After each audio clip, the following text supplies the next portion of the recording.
From two corners of the country come two teams defined by excellence and endurance.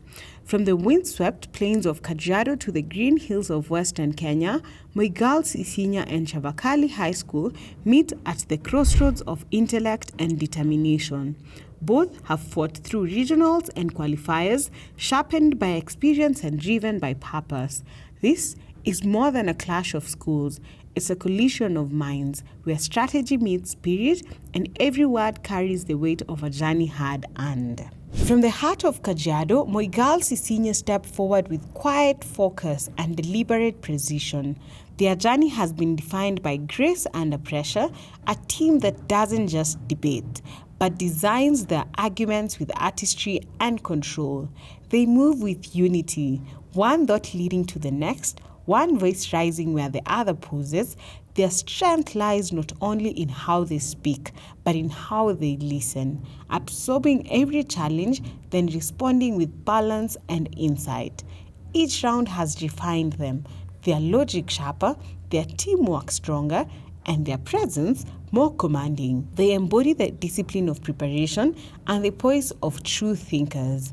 In their hands, debate becomes an elegant dance of intellect, calculated, graceful, yet undeniably powerful. And as they take the floor today, they carry not just their school's name, but the quiet confidence of a team that believes in thought over theatrics, strategy over noise. For Moi Girls Isinya, every motion is a masterpiece, and every victory a testament to composure, the powerhouse of purpose. From the vibrant highlands of Western Kenya, Chavakali High School march in with passion, presence, and power. They are known for their intensity, a team that speaks with the conviction of belief and the confidence of preparation. Every word is a strike, every argument a statement, firm, clear, and grounded in deep understanding. Their style is unapologetically bold. They challenge, they counter, they captivate. You can feel their energy from the first speaker to the last, their rhythm steady and their confidence infectious. Behind their fear,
...2025, and we are having a round for the junior category.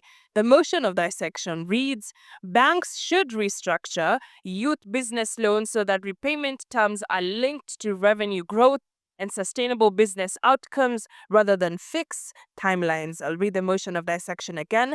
Banks should restructure youth business loans so that repayment terms are linked to revenue growth and sustainable business outcomes rather than fixed timelines. All the best to vote teams. Team proposition for speaker. You have 3 minutes. Ladies and gentlemen, giving a startup a fixed repayment schedule is like telling a child who's actually learning how to walk to begin to run a marathon on a fixed schedule. The thing is, it is impossible. It is injustice. But here comes the solution. And the solution is where we're linking revenue based repayment, whereby you're actually holding the child and actually telling them to run at their own pace and whenever they are ready. Because truth be told, youth businesses are at their infancy level. They're at a period whereby they are experimenting, they are learning, and they are failing forward. And flexible terms gives them an opportunity to actually grow and become better. So, allow me, Eugene Wanyama, farm ready composed, and believe me when I say factually prepared with fresh facts of very high fidelity onto strongly proposing the motion.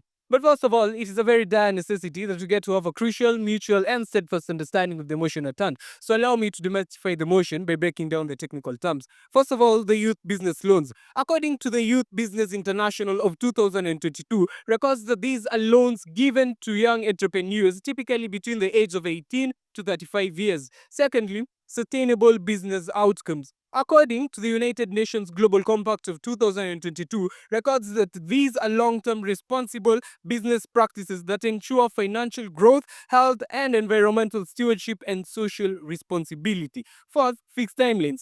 These are predetermined loan schedules, typically monthly installments over a fixed number of years. This is according to the IMF Lending Principles of 2022. And that clearly forms the basis of my first point. It drastically reduces youth loan defaults. Youth loan defaults come about when youths are fail to pay these particular loans over a fixed amount of time or agreed schedule. And what happens? When we align the repayment schedules to the obligations of the actual generating capacity of the business, we are actually reducing these particular defaults, whereby the youths will be able to actually repay these particular loans at the opportune time and whenever they are ready. Because unlike traditional banks or loans that impose fixed repayment obligation regardless of the performance of the business, these revenue linked repayment terms actually gives this business an opportunity to grow. And this, what does it do? It reduces the financial strain of the business, improves the borrower morale, and also enhances the likelihood of successful repayment of a term. And in USA, the PayPal working capital loans, whereby they gave loans to small businesses, actually allowing them to grow. These allowed and they repaid their loans in a percentage of sales. What did this do? It actually reported low delinquency ratios below 4%. This was according to all of its portfolio, showing that the viability of this particular approach also in developed countries. And in Kenya, the Young Development Enterprise Fund traditional loans had a 40% default rate. This is according to the Auditor General of 2022. This was attributed largely to fixed repayment timelines that didn't account for startups, growth cycles, or income and regulations. Because, ladies and gentlemen, youth businesses are at often face financial storms, slow season, market shocks, or startup struggle. Demanding fixed repayment times can actually make them fail. They can no longer grow, but a revenue-linked model allows them to become better. Because, ladies and gentlemen, it's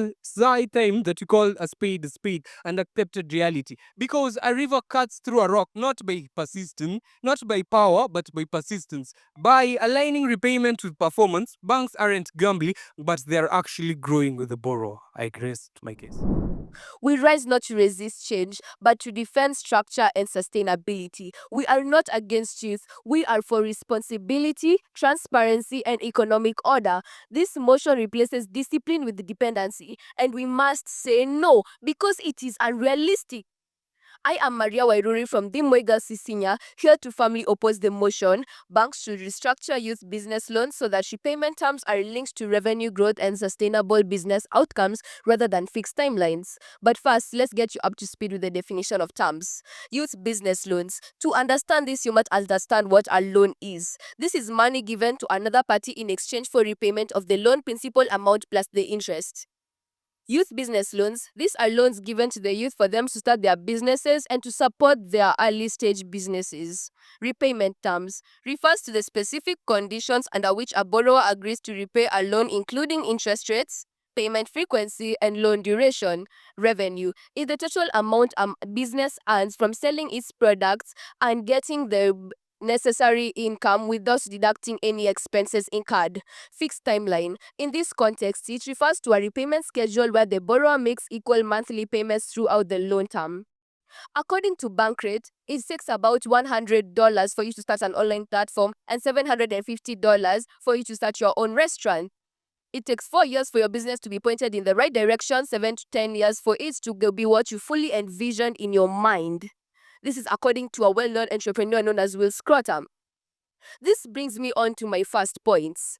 Linking repayment terms to revenue growth will delay in loan recycling. This might seem harmless, honestly, but it actually disrupts the entire lending cycle. You see, banks rely on a recycling process where they give money to other people. It is returned back with the interest and it is given to someone else because they need it. If we are giving this youth aim, the time for them to make their business to be successful, but whatever they have is not disruptive, it's not novel. It takes 7 to 10 years, but the money is not coming because wherever they are, the competition is stiff. But Youth P has something disruptive, a game changer that will take only 2 years for it to start making money, but we are closing the doors for Youth B. Why? Because Youth A is not repaying.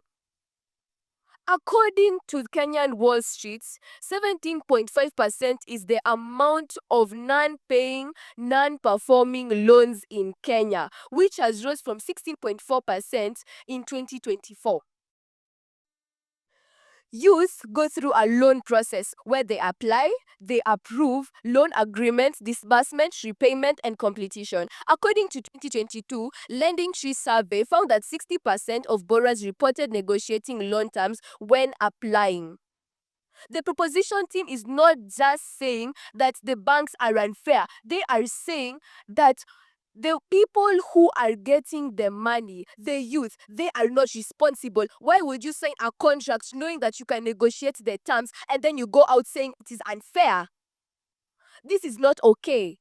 We need to support responsibility. You are saying that they can sign the contract and then go out crying wool, saying that it is not okay. They were not given enough time when they could negotiate.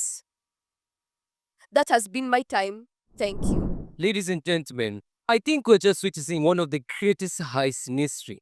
I'm not talking about bank robbery or anything of the sort, but I'm talking about steam opposition robbing us from the truth, the lies to our sanity. Allow me to grasp this opportunity to be a knight in shining armor, to and rescue you from the chases of ignorance. For it is I, Prince Ezekiel, ready, firm, and composed to propose the motion at stake. And when it comes to restructuring youth businesses, I advocate for that. But why? There are many simple mechanisms in which we can restructure youth business loans, such as giving grace periods, reducing interest rates, linking revenue in the business, and gradual growth repayment where it grows in the business.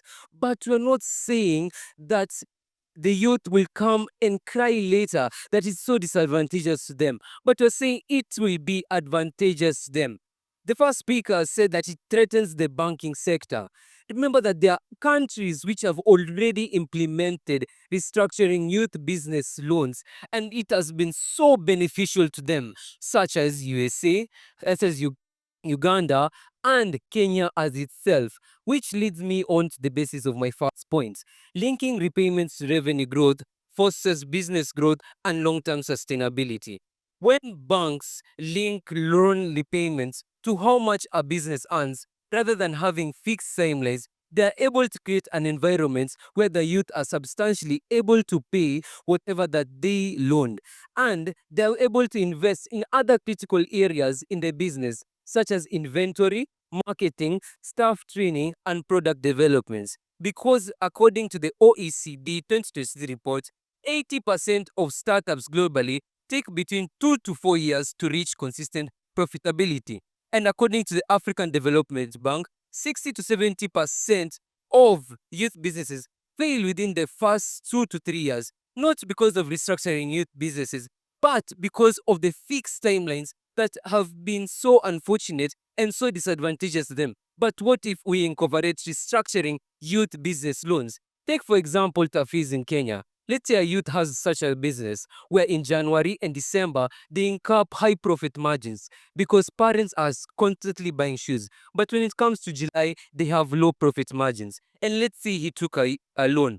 And let's say in that July, he incurred 20,000 profits and the bank takes 15,000 every single month. He'll have 5,000 remaining. But what if the youth restructure youth business loans? That month, they may be able to take, let's say, 3,000, and the others will be left to invest in other critical areas, such as buying the stock or employing other people, which led me on to the basis of my second point, that global and regional success prove the value of revenue-linked repayment. What is other best than hearing from other countries which have implemented this, such as Uganda, which had a 30% increase in survival rates over the 2 years, and a Jira digital program which offered flexible repayment loans. I do not trace my case because the luta continua. Ladies and gentlemen, loans are not gifts. They are contracts. Banks rely on Banks rely on timelines to manage risk and stay solvent. And without clear deadlines, we encourage delay, defaults, and dependency. I am Hulda Sianoy from the Girls Isinya, and I'm here to strongly oppose on the motion. First of all, I would like to counter what the first and the second speaker said. The first speaker spoke about youth businesses need flexibility to grow. But flexibility is important, but too much can lead to complacency. Fixed timelines teach financial accountability, time management, and prepare youth for real-world commitments, including investor expectations. Now, he also spoke about reducing default risks. Not necessarily. Without clear deadlines, repayment becomes vague, leading to confusion or misuse. Banks face uncertainty, which could shrink youth lending altogether, making it harder for entrepreneurs to access loans. The second speaker has talked about some countries which are already implying this. But you can say that some countries have already started applying this, Kenya included. But according to the International Trade Center, 70% of youth-led startups in developing countries fail within 2 to 3 years after they've already started.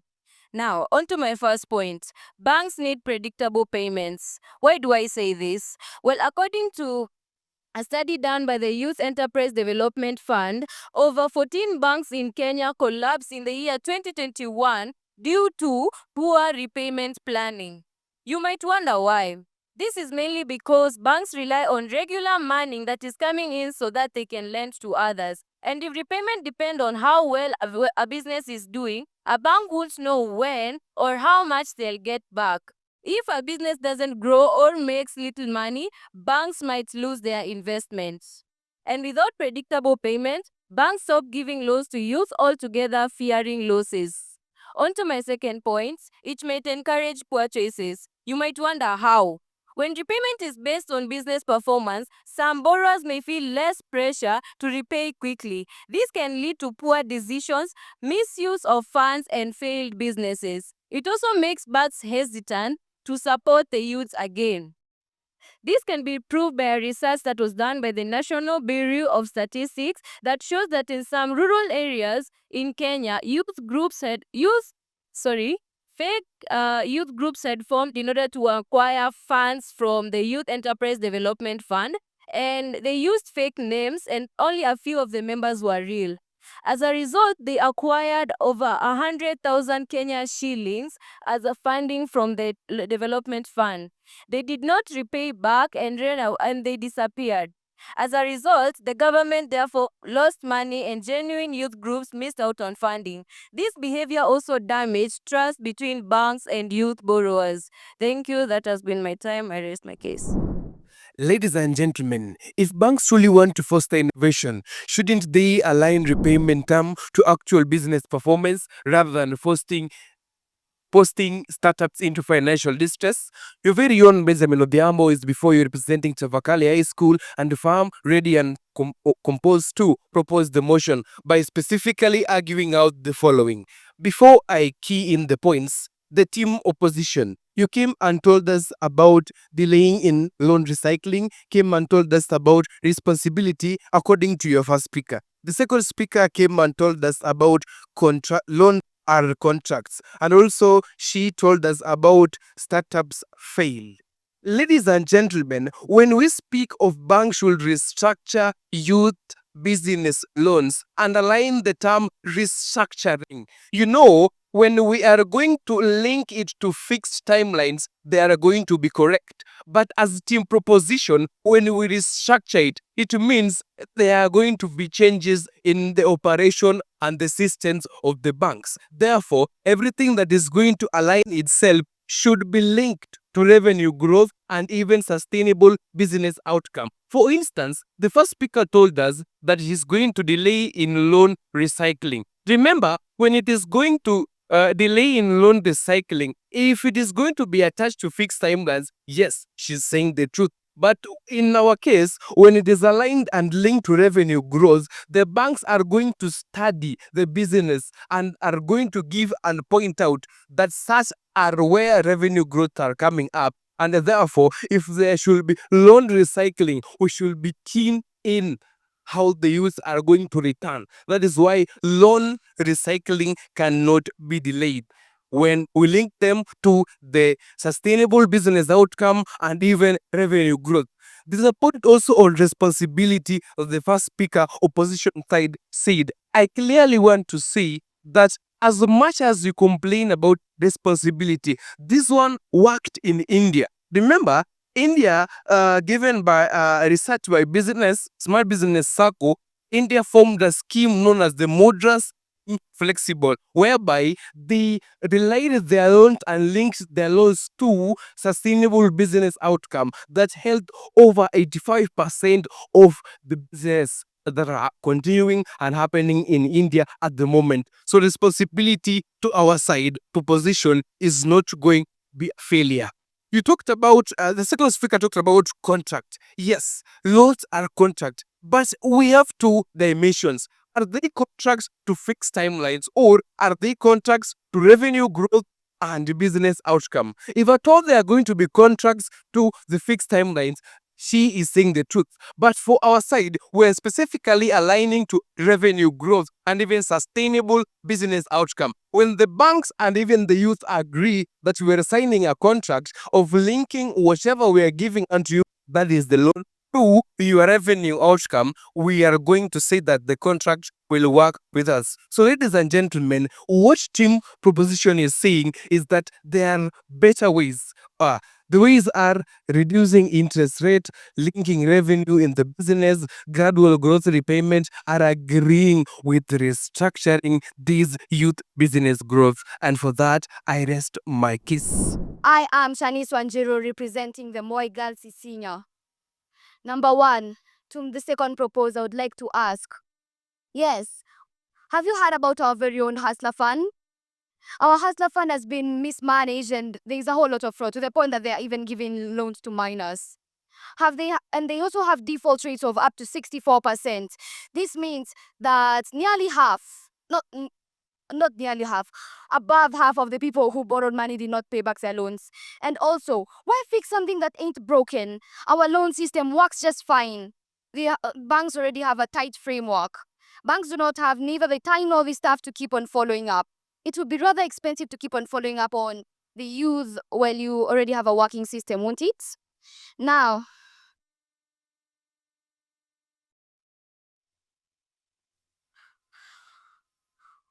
well, what the motion says might sound creative, progressive, and trendy. Removing fees repayment timeline replaces structure with uncertainty, risking defaults. No, jeopardizing the stability of our own lending system. First, how does this do this? How does restructuring the loans do this? Number one, it leads to there is high potential for misreporting and fraud. If repayments are based on revenue growth, borrowers may underreport and manipulate the figures to their advantage to delay repayments. They are also very and extremely hard to monitor. And Young youth-led businesses may not have enough accounting systems, may not have proper accounting systems, making it hard for the banks to monitor and verify the honesty and of the information being offered. And also, it's also extremely risky for banks. This is because lending businesses depend on the transparency and honesty of the borrower, and fraud well probably undermines the whole system Banks are not NGOs. They rely on predictable and enforced repayment structures to continue running. So this means that, an example is our very own Hustler Fund. According to KenyaWallStreet.com, Hustler Fund has default rates as high as 64%, meaning that meaning that more than half did not pay back. And what does this do to our economy at large? I'll leave that for you to answer.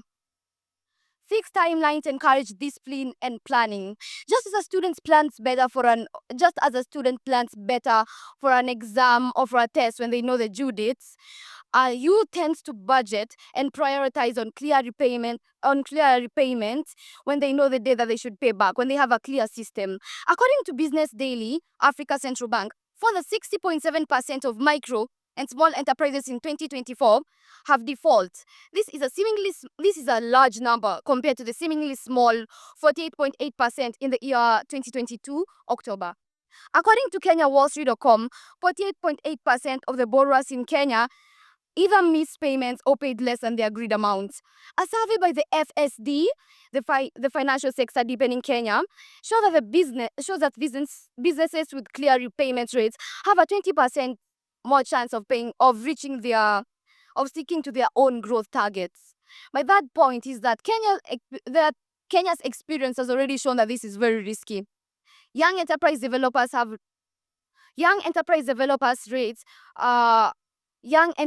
development has low repayment rates. In the year 2020, only 1 in 3 loans were paid back, even when the government gave a grace period during the corona time, the tough times. And many still did not pay back. And as I've said, banks are not NGOs. Their sustainability depends on the predictable loans repayment, and this guarantees their learning. It has been Shanice Baraka from the Moi Girls Isinya. Thank you. Ladies and gentlemen, we need change in our country and Kenya, in Africa, and a global perspective. And what they're saying is that change is not a perspective of our common curriculum. We are supposed to be agents of change and not stick to the same policies that dethrone us. And therefore, team proposition know that a lie repeated over and over and over eventually becomes the truth, as Cleopatra said. And they're trying to offer us a bird in the bush while we tend to place the bird in hand. Well, ladies and gentlemen, a bird at hand is worth two in the bush. Let us restructure youth business loans to revenue growth to provide sustainable business economies and environments so that the youth can grow in their business irrespective of whatever happens. The cycle in the economy are more than we can count. They are going to the streets saying that our economy is at a downturn. It's not favoring them. But what if we restructure these youth business loans? It will be so advantageous to them and it will be help them in the long run. I do not trace my case because the looter continue. Ladies and gentlemen, today we have shown that linking loan repayments to revenue growth sounds ideal. But in practice, it's unstable and risky. Fixed timelines are not just about rigidity. They foster discipline, financial planning, and accountability. Removing this structure opens the door to misreporting, delayed payments, and difficulty in bank forecasting. It may seem youth-friendly, but it risks turning banks into gamblers rather than lenders. Youth businesses need support, but not by dismantling the very foundation of responsible lending. If anything, let's offer grace periods, mentorship, or flexible plans within a clear timeline, not base everything on unpredictable revenue. Let's empower youth entrepreneurs not with loosened rules but with tools to succeed within a stable, proven system. For structure, for sustainability, for a banking system that works, we proudly oppose this motion. Thank you. Okay, Chavakali, hi, Moi Girls Isinya. You've laid down your case fairly well. So we are going to go down to the nitty-gritties to see what stood out and what you guys need to work on. Now, Chavakali, hi, Eugene Wanyama, you gave us very clear definition of terms. You gave us some points on reducing youth loan defaults.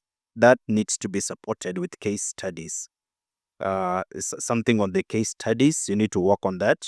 And then as a first speaker, though you are a very passionate debater, that is for sure, just work on bringing us more perspectives apart from the example you gave on Kenya and the traditional loans.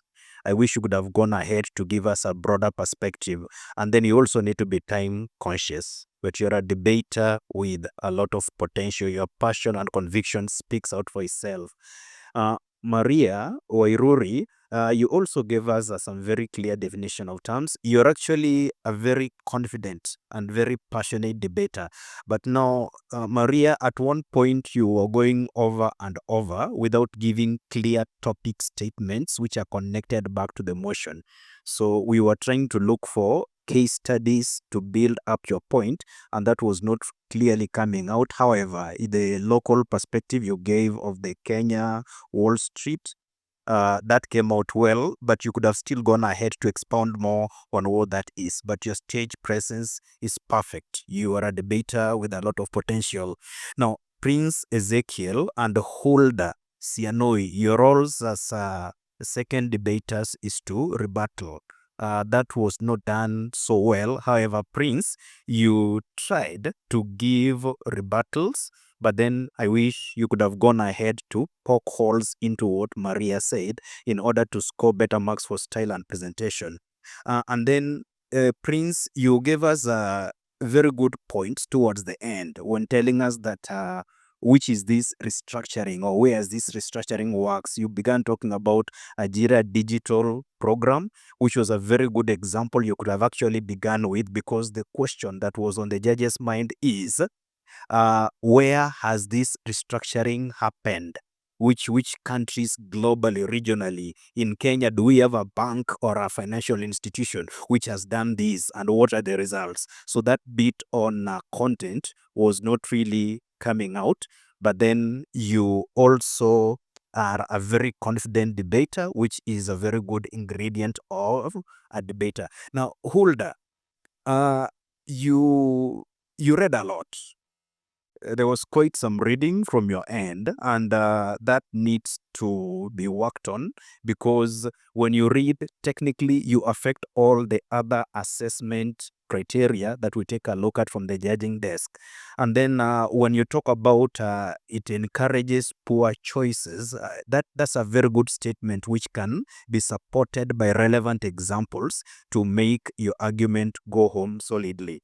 Now, Benjamin, you gave very solid rebuttals. Actually, you stood out for your team. You are the one who tilted the scores here.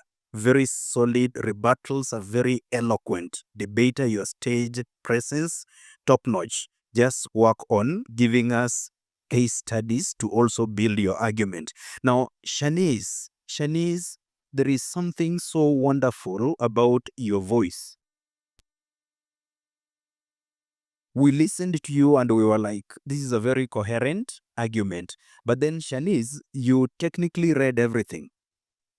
It's too much reading, Shanice. And that again affects the criteria in terms of mastery of content, passion and conviction, style and presentation. So, Moi Girls Isinya, there is something unique about your team in terms of the confidence when you come on stage. The only thing we need you to do is to work on reducing the rate of reading. You just need to master around 2 to 3 points. Then you just refer to them and then you bring your argument out without showing the judges that you're reading everything verbatim, because that entirely affects the 4 assessment criteria. It's always a learning experience, guys. I wish you all the best. Thank you. A round of applause, please, for our judges for their comments and feedback. I'll move straight to the results. And the judges have awarded Moi Girls Isinya with 60.14%. A round of applause, please, for Moi Girls Isinya. And the judges have awarded Chavakali Boys High School with 62.96%. A round of applause, please, for Chavakali, making them the winners of this particular round. Please, a round of applause for our winning team.